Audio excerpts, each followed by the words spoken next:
What's up guys, welcome back again. आपका स्वागत है एक और न्यू व्लॉग में। आप अगर बिग बॉस को फॉलो कर रहे हैं तो वहाँ से पायल जो है वो घर पे वापस आ चुकी हैं और घर के अंदर है सिर्फ अरमान और कृतिका। हालांकि वैसे तो मुझे भी पर्सनली ऐसा लगता है कि इस बार का जो बिग बॉस है उतना ज्यादा एंटरटेनिंग नहीं है। इस वीडियो के क्रेडिट्स मैंने अपने डिस्क्रिप्शन में मेंशन कर दिए। अगर आपको ओरिजिनल वीडियो देखना है तो जाइए लिंक पे क्लिक कीजिए और ओरिजिनल वीडियो आपको मिल जाएगा। 3, 2, 1 लेट्स गो। दुख है बिग बॉस OTT 3 से मुझे जो है निकाला गया और मुझे ऐसा बताया गया कि मैंने बहुत बड़ी गलती की थी। वो मैं क्लियर करना चाहती हूँ कि मेरा अरमान जी का प्यार जो है वो अटूट है और ये जो सच है ये आपको जानना पड़ेगा कि हम लोगों में प्यार बहुत ज्यादा है और हमेशा ऐसे ही रहेगा। पर दुख हो रहा है गाइस, दुख हो रहा है। मुझे ये बोला गया कि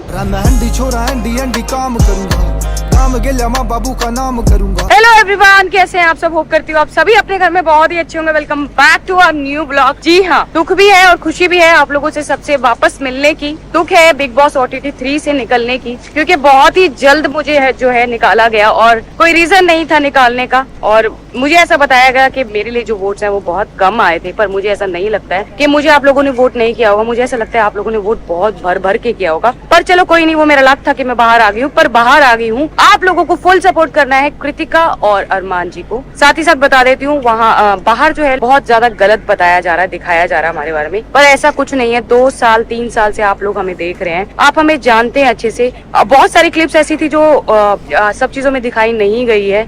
जहाँ अगर मैं स्टेज पे रोई थी तो मैं उस समय को लेके रोई थी कि मैंने बहुत बड़ी गलती की थी अरमान जी को छोड़कर, और वो समय हमारे लिए बहुत कठिन था। वो समय हमारे लिए इतना कठिन था कि उसको याद करके उस पल को हमें रोना आता है। तो बस वही जो चीज है ना, वो मैं क्लियर करना चाहती हूँ कि मेरा अरमान जी का और कृतिका का प्यार जो है वो अटूट है। वो किसी भी चीज से तुलना नहीं कर सकते हो। ठीक है, जो चीज हुई वो हुई, उस चीज को आपको अब भूलना पड़ेगा और ये जो सच है ये आपको जानना पड़ेगा कि हम लोगों में प्यार बहुत ज्यादा है और हमेशा ऐसे ही रहेगा। तो गाइस, फिलहाल मैं आई हूँ मॉल में क्योंकि कल है मेरा मीडिया इंटरव्यू। तो भाई घर से निकलते हुए मैंने तो पैकिंग बिल्कुल भी नहीं करी थी और हमें बोल दिया गया था कि जितने भी नॉमिनेट हैं वो लोग अपनी पैकिंग कर लो। पर मुझे विश्वास था कि मैं नॉमिनेट नहीं होंगी, पर पता नहीं कैसे मैं नॉमिनेट हो गई। कल के इंटरव्यू के लिए कोई भी कपड़ा नहीं है मेरे पास तो मैं यहाँ पे आई हूँ कुछ कपड़े लेने, थोड़ा बहुत मेकअप लेने, क्योंकि भाई फर्स्ट टाइम इतनी सारी मीडिया जो है उनके रूबरू होंगी और वो मुझसे बहुत सारे सवाल करेंगे, तो थोड़ा सा अपने आप को ग्रूम करके जाना बहुत जरूरी है। तो मैं आ चुकी हूँ और ज़ारा मैंने देख लिया है। ज़ारा में मुझे एक ही चीज पसंद आई थी, वो मैं साइड पे रख के आई हूँ। अब मैं जा रही हूँ H&M। और एक बात और बताना चाहूंगी आप सबको, घर का माहौल ना बहुत ही ज्यादा अजीब लगा मुझे। कुछ लोग जो थे वो बहुत ही दिल के साफ थे, नाम नहीं लूंगी अभी। आगे ब्लॉग्स में ना अंदर के लोगों के बारे में डिटेल में बताऊंगी मैं आपको, क्योंकि अभी टिप्पणी नहीं दे सकती हूँ। मेरे इंटरव्यू से आधी चीज आपको क्लियर हो जाएगी, आधी चीजें मैं क्लियर करूंगी आपको। तो भाई हम यहाँ पे मॉल में हो गए हैं गुम, तो हम वापस जा रहे हैं और यहाँ पे धीरज भैया आए हैं। क्योंकि देखो यहाँ पे निकलने के बाद ना सबसे पहले हमारे मैनेजर को कॉल किया गया, तो भैया ने बोला कोई टेंशन नहीं है। तो भैया आ गए और थोड़ी सा सपोर्ट मिला। बहुत ज्यादा होटल में बहुत ज्यादा रोई। मैं तो रात को ही उसी टाइम आ जाता जब फोन आया था, तो उस टाइम की कोई फ्लाइट नहीं थी। मैं तो बैठा था कि मैंने बोला विजेंद्र भाई को कि जो अभी सबसे पहले फ्लाइट हो वो कर दो, तो 5 बजे की मिली थी, फिर मैं आ गया। तो भाई फिलहाल मास्क मिल गया और मास्क की मुझे बहुत ज्यादा जरूरत थी, क्योंकि अभी किसी को भी नहीं पता है मैं बाहर आ चुकी हूँ। सिर्फ और सिर्फ मेरे मैनेजर के अलावा किसी को भी नहीं पता है। और वो जो 2 मेरे शेयर अंदर है ना, उनको पता है कि एक शेरनी आउट हो गई है गेम से। वो दुख हो रहा है गाइस, दुख हो रहा है। मुझे ये बोला गया कि मेरी जो वोटिंग है वो साई से शिवानी, लवप्रीत, इन सबसे कम वोटिंग मेरी थी। पर मैं इस बात पे बिल्कुल भी मैं विश्वास नहीं कर पा रही हूँ कि मेरी वोटिंग कम थी, क्योंकि मुझे ऐसा लग रहा था कि मुझे फुल सपोर्ट मिल रहा था और लोग कर भी रहे थे, जैसा कि मैं सुन रही हूँ भैया से कि लोग सब सपोर्ट कर रहे थे। पर कुछ चीजें जो है ना वो मिसअंडरस्टैंड होगी हमारी फैमिली में, हम 3 लोगों में, तो वो भी मुझे क्लियर करनी है। वो आगे ब्लॉग्स में मैं करूंगी आपको, क्योंकि अभी मेरे पास टाइम है ना बहुत कम है, क्योंकि मीडिया इंटरव्यू देना है और मीडिया मुझसे बहुत सारे सवाल करेगी, उनके जवाब मैं आपको दूं, मतलब सब उनको दूंगी, उनके जरिए कुछ चीजें वहाँ पे भी क्लियर हो जाएगी। तो भाई मॉल में तो कुछ खाया नहीं, क्योंकि लोग बहुत ज्यादा पहचानने लगे थे। तो हमने कवर के मतलब ना मास्क हटाया ना ये चुन्नी हटाई, ऐसे घूमना पड़ा क्योंकि कपड़े मुझे बहुत ज्यादा जरूरी थे। वहाँ से निकलते हुए कुछ भी नहीं लिया था, ना मेकअप, ना कपड़े, ना चप्पल, सब मैंने ले लिया है। और बस आज का दिन है जो मैं यहाँ पे रहूंगी, उसके बाद मैं कल चली जाऊंगी बच्चों के पास, क्योंकि बच्चे बहुत ज्यादा मिस कर रहे होंगे मुझे। और वीडियो कॉल पे बात नहीं कर पाऊंगी अभी, क्योंकि उन लोगों ने बोला है मुझे कि अभी जब तक हमारा शो नहीं आएगा आप घर पे नहीं बता सकते हो कि आप निकल चुके हो। जब तक उन लोगों को पता लगेगा तब तक मैं जो है कॉल कर लूंगी फिर। मजे करेंगे। तो भाई मैं शॉपिंग करके आ चुकी हूँ और शॉपिंग करके आने के बाद अब मैं सोची थोड़ी देर सो जाऊँ, क्योंकि सोऊंगे नहीं तो फिर फ्रेश कैसे उठूंगी। और फ्रेश उठने के लिए क्योंकि बहुत सारी मीडिया को इंटरव्यू देने हैं और बहुत सारी चीजें जो क्लियर करनी है, तो सबसे पहला मुद्दा जो उठ रहा है वो ये उठ रहा है अरमान जी पे और गोलू पे बहुत सारे, कि उन्होंने ऐसा क्यों किया क्यों किया क्यों किया। तो ये सारी चीजें हम लोग बहुत पहले ही क्लियर कर चुके हैं। जो हमारी लाइफ का जो भी कुछ था, जो बहुत बुरा टाइम था, वो हमने देख लिया। अब साथ देखो हमारी एक जो फैमिली है ना, उसमें ये 3 मेंबर, मैं, गोलू और अरमान, बहुत जरूरी है, क्योंकि हमारे आगे पीछे ना माँ है ना बाप है, कोई भी नहीं है। तो हम एक दूसरे के लिए माँ बाप है, बहन भाई है, पति पत्नी है, जो भी लगा लो आप। देखो गोलू से गलती हुई थी, मुझसे भी गलती हुई थी कि मैंने क्लियर नहीं किया, मुझे उस टाइम ही रोकना चाहिए था या जो भी कुछ था। लेकिन अब जो कुछ है वो यही है और मैं बहुत खुश हूँ अपने घर में, अपनी फैमिली में। तो आप लोग ये मत सोचिए कि मैं विक्टिम हूँ, मेरे साथ गलत हुआ है, ये हुआ है, वो हुआ है। देखो ऐसा मेरे हिसाब से हिंदुस्तान में पहली बार नहीं हुआ है कि एक आदमी की 2 बीवियां हैं। अभी भी हिंदुस्तान में बहुत सारे लोग ऐसे हैं जिनकी 2 बीवियां हैं। अरमान एक पहला आदमी नहीं है जिसने 2 शादियां की है, ठीक है। और साथ ही साथ बता दूंगी कि बस यही है कि हम लोग जो है सोशल मीडिया पे आ गए, हम लोग व्लॉग्स बनाते हैं, हम लोगों के व्लॉग्स के उससे आप लोगों को पता है कि अरमान की 2 बीवियां हैं। अदरवाइज इस दुनिया में बहुत लोग हैं जिन्होंने 2 शादियां कर रखी है। तो भाई बिग बॉस से निकलने के बाद ना आज जाके मेरी नींद पूरी हुई है। मैं सोई थी 2 बजे और अभी बज चुके हैं 9। तो भाई हम लोग बाहर जा रहे हैं कुछ खाने, क्योंकि होटल का जो खाना है बहुत है महंगा और इतना महंगा खाना मैं अफोर्ड तो कर सकती हूँ पर क्यों करूँ खर्चा। तो हमने सोचा मैं और धीरज भैया बाहर जाते हैं, कुछ खाते हैं। और कुछ ना बातें मुझे अभी, जैसे मैं बाहर निकली मेरे हाथ में फोन आया तो ऐसी ऐसी बातें सामने आई जिनके बारे में आप लोगों से बात करना बहुत जरूरी है। लोगों ने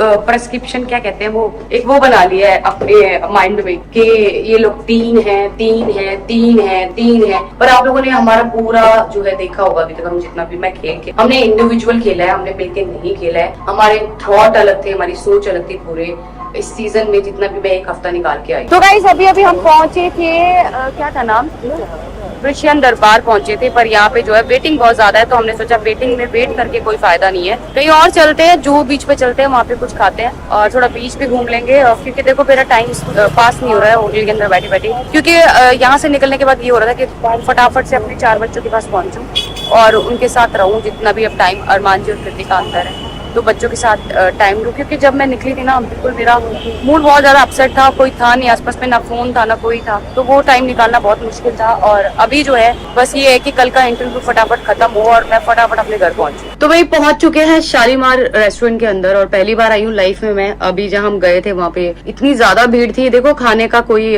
फर्क नहीं होता, ठीक है, टेस्ट मिलना चाहिए। तो टेस्ट आज यहाँ का टेस्ट करते हैं कैसा होगा। मैं पहली बार खा रही हूँ और भैया ने तो अपने लिए 2-3 चीजें मंगाई है। मैंने कहा मेरे को आदत होगी अब कम खाने की, क्योंकि बिग बॉस के हाउस में भाई खाने का बड़ा पंगा था।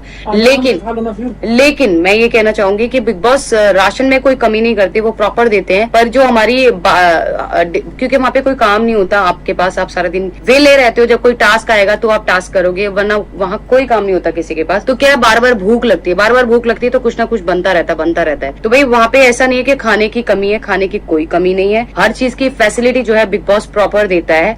पर वो ये कि इतने सारे लोग हैं, सबकी ख्वाहिश अलग है, सब अलग अलग खाना चाहते हैं, तो उसकी वजह से ना जो भूख है, अब देखो 3 रोटी, क्योंकि बनाने वाले सिर्फ हम 2 थे, मतलब हेल्पिंग हैंड बहुत सारे थे, जैसे कृतिका है हमारी, शिवानी है, सना है और हाँ उसके अलावा कोई हेल्पिंग हैंड नहीं था, हम ही लोग थे। पर अभी 2-3 दिन से जो ड्यूटीज चेंज हुई थी तो हमारे लड़के भी फुल किचन में काम कर रहे थे। तो बस खाने की जो कमी, मतलब वैसे अपने मनपसंद का खाना नहीं मिल पा रहा था, जिसको सबकी मेजोरिटी से जो भी बन रहा था तो वो खा रहे थे। तो आप अपने मनपसंद का खाना मैं खाती हूँ। तो भाई बिग बॉस से मेरा सारा सामान जो है बाहर निकाल दिया है घर वालों ने, क्योंकि अब मेरा बिग बॉस में कोई काम नहीं है। तो मेरे होटल में अभी जो है वहाँ की टीम सारा सामान लेके आई है और दिखाती हूँ सामान के। तो भाई ये सारा सामान है जो मेरा है, मेरा अरमान जी का जो सामान और कृतिका का जो यूज कर सके हैं, जो घर भिजवाने वाला है उसको मैं अपने साथ ही लेके जाऊंगी सारा। तो इतना सारा सामान अभी मुझे पैक करना है। तो भाई गोलू ने जितना सामान दिया था वो मैंने एक लगेज में पैक कर लिया है। अभी जो है मेरे पास ये बचा है, अब इसका चेक करना है कि इसमें क्या है क्या नहीं है। अब मैं इसको खोलती हूँ और देखती हूँ क्या है। भाई गोलू ने बहुत समझदारी की और मेरे सारे जूते चप्पल कपड़े A to Z जो भी मेरा वहाँ पड़ा था सब कुछ उसने पैक करके दे दिया, क्योंकि उसे होगा कि वहाँ पे घर पे जाके भी उसे काम आएगा। तो मेरे इसमें जिम के जूते हैं, बाकी जूते हैं, चप्पल है, सब भेज भेज दिया उसने बहुत अच्छे से, और मेकअप नहीं भेजा और यहाँ से भी मेकअप चला गया। तो शुक्र है कि मैं जो है मेकअप ले आई थी थोड़ा बहुत, और मुझे ऐसा लग रहा है मेकअप ना मेरा बहुत गंदा हो रहा है इस वाले मेकअप से, क्योंकि ना ब्यूटी ब्लेंडर है ना ब्रश है। तो कोई बात नहीं, चला लेंगे, घर जाके सब मिल जाएगा। तो भाई सामान तो सारा पैक हो चुका है और नींद बिल्कुल नहीं आ रही है, क्योंकि बच्चों से मिले बिगाड़। अब बिग बॉस हाउस से बाहर आ गई हूँ ना, तो बच्चे पास में नहीं है ना, बिल्कुल भी मेरा दिल नहीं लग रहा है। ऐसा लग रहा है भाग के बच्चों के पास चली जाऊं और बस चारों बच्चों को बहुत सारी पप्पी करूं, क्योंकि बच्चे बहुत मिस कर रहे थे। मैंने बहुत सारी वीडियो देखी जिसमें बच्चे हमारी फोटो देख के मम्मी पापा किसिंग वगैरह कर रहे थे, तो सच में बहुत मिस कर रही हूँ बच्चों को। तो बैठे बैठे मुझे याद आ गई वापस बिग बॉस हाउस की, और याद आ गई अरमान जी की और कृतिका की, क्योंकि ये जो टाइम होता था ना, तो हम लोग ऑलमोस्ट खाना खा रहे होते थे और गोलू और अरमान दोनों ना अपने खाने में से बचा बचा के मुझे खाना दे रहे होते थे कि तुझे बार बार भूख लगती है तो अपने लिए एक रोटी रख ले, तू ये रख ले, तू वो रख ले। मैं वहाँ पे चावल ज्यादा नहीं खाती थी, क्योंकि मुझे ये था कि पथरी का दर्द ना उठ जाए, तो मैं ज्यादातर प्रेफर रोटी करती थी, और वो अपनी रोटी में से मुझे रोटी संभाल के देते थे। सुबह अगर अंडा खा रहे हैं तो अंडा देते थे। गोलू क्योंकि वेज खा रही थी तो वो हमेशा पोहा या चीला खाती थी, वो अपने में से देती थी। वो मिस कर रही हूँ। और गाइज मुझे बहुत बुरा लग रहा है, बहुत ही ज्यादा बुरा लग रहा है। एक पूल वाला सीन है जिसमें हम पूल में नहा रहे थे, अरमान जी गोलू एक्चुअली गोलू पानी हवा और ऊंचाई से बहुत डरती है, आप सबको पता है। आपको ये जितने भी लोग हमें देखते हैं उन सबको पता है। उसके बाद भी जब गोलू को पानी में उतार रहे थे अरमान जी, मैं खुद उतर रही थी, तो उस पे भी सवाल उठे कि गोलू को पानी में उतार रहे हैं, पायल अकेली खुद उतर रही है। तो आप सबको पता है अरमान जी मेरे में और गोलू में बिल्कुल फर्क नहीं करते हैं, बिल्कुल फर्क नहीं करते हैं। इतनी बार मैंने अपने व्लॉग्स में बताया है, फिर भी ये सवाल उठ रहे हैं। तो प्लीज आप इस चीज को समझो। कुछ ऐसी क्लिप्स होती है, देखो मुझे नहीं पता, अभी तक मैंने देखा नहीं लाइव में कितना दिखाते हैं कितना नहीं दिखाते हैं, और ना ही मैं देखूंगी। जो मैं करके आई हूँ मैं वो नहीं देखूंगी, क्योंकि मुझे पता है मैंने फेयर खेला है, मैंने सबके साथ, घर वालों से मेरी बहुत अच्छी बॉन्डिंग थी। लास्ट में आते आते शिवानी से थोड़ी खराब हुई, क्योंकि शिवानी का आपने सबने देखा है शिवानी ने कैसे विशाल के और रोमांच की लड़ाई कराना चाहिए, फिर पॉलमी और मेरे बीच में मिसअंडरस्टैंडिंग करनी चाहिए। तो शिवानी ने ऐसी चीजें करी है। अब सब लोग कहते हैं बचपना है बचपना है बचपना है, तो मेरे हिसाब से वो बचपना नहीं है, क्योंकि देखो 22 साल या 23 साल की है वो, और वो अपने पूरे घर को खुद चलाती है, खुद कमाती है। उसका पूरा परिवार, उसकी बहनें, उसकी मम्मी और जिनका नाम लेती है सबको वो देखती है, वो हैंडल करती है, वो खर्चा चलाती है। वो आज के टाइम पे इतनी स्टैंड है, तो कोई भी बच्चा इतनी चीजें नहीं कर सकता। एक समझदार इंसान, एक समझदार लड़की ही कर सकती है। तो बच्चा कहना तो बंद करो। दूसरा, उसकी स्लैंग के लिए लोग बोलते हैं, तो देखो मैं भी हरियाणा से, मैं चाहूँ तो मैं भी वहाँ पे हरियाणा भाषा में बात कर सकती थी, मुझे बहुत लोग पसंद करते, पर मैं नॉर्मल हिंदी में बात करती हूँ। उसकी लैंग्वेज है, वो अपनी लैंग्वेज में बात करती है, पर अगर उसके व्लॉग्स में आप देखोगे तो वो व्लॉग्स में उसकी वही लैंग्वेज बहुत क्लियर समझ में आती है, पर वहाँ पे जो उसकी लैंग्वेज समझ ही नहीं आ रही थी। ठीक है, मैं किसी भी लैंग्वेज के बारे में कुछ नहीं कहना चाहती, देखो हर किसी की अपनी लैंग्वेज होती है, लैंग्वेज के बारे में नहीं, पर वो जिस तरीके। So guys that's all for today's video. अभी घर के अंदर है अरमान मलिक और कृतिका, उनका गेम तो काफ़ी ज़्यादा स्ट्रॉन्ग लग ही रहा है। आप लोगों को कैसा लग रहा है बिग बॉस, कमेंट करके ज़रूर बताएं। मिलेंगे आपको नए वीडियो में नए ब्लॉग के साथ, तब तक के लिए बाय बाय।